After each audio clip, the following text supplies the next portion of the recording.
జాతీయ అర్హత పరీక్ష నీట్ యూజీ 2026కు సంబంధించి ప్రశ్నాపత్రం లీక్ అయినట్లు వస్తున్న వార్తలు కలకలం సృష్టిస్తున్నాయి.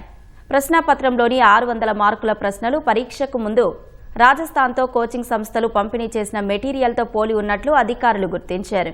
ఈ నెల 3న జరిగిన పరీక్షలో కెమిస్ట్రీ విభాగంలో వచ్చిన సుమారు 120కి పైగా ప్రశ్నలతో ఉన్న ఓ ప్రాక్టీస్ పేపర్ను గుర్తించినట్లు రాజస్థాన్ అదనపు డీజీపీ విశాల్ బన్సల్ వెల్లడించారు. ఈ మెటీరియల్ రాజస్థాన్లోని సికార్లో పరీక్షకు 42 గంటల ముందు వాట్సాప్లో అందుబాటులోకి వచ్చినట్లు నిర్ధారించారు.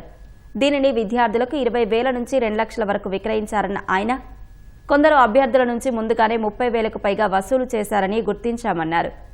ఈ వ్యవహారంపై స్పందించిన జాతీయ పరీక్ష సంస్థ ఎన్టీఏ నీట్ యూజీ 2026కు సంబంధించి అవకతవకలు జరిగినట్లు వస్తున్న ఆరోపణలు తమ దృష్టికి వచ్చినట్లు తెలిపింది. పరీక్షను పూర్తిస్థాయి భద్రతా నిబంధనల మధ్య నిర్వహించామని, దర్యాప్తు సంస్థలతో కలిసి పనిచేస్తున్నామని తెలిపింది. పరీక్షా కేంద్రాలను సెంట్రల్ కంట్రోల్ రూమ్ నుంచి ఏఐ సహాయక సీసీటీవీ నిఘా ద్వారా పర్యవేక్షించామని, పూర్తిస్థాయి ప్రోటోకాల్ నడుమ పరీక్ష నిర్వహించామని స్పష్టం చేసింది. దర్యాప్తు పూర్తయ్యాక కేంద్ర విద్యాశాఖను సంప్రదించి తగిన చర్యలు తీసుకుంటామని ఎన్టీఏ పేర్కొంది. నీట్ యూజీ 2026లో అవకతవకలపై విపక్షాలు మండిపడ్డాయి.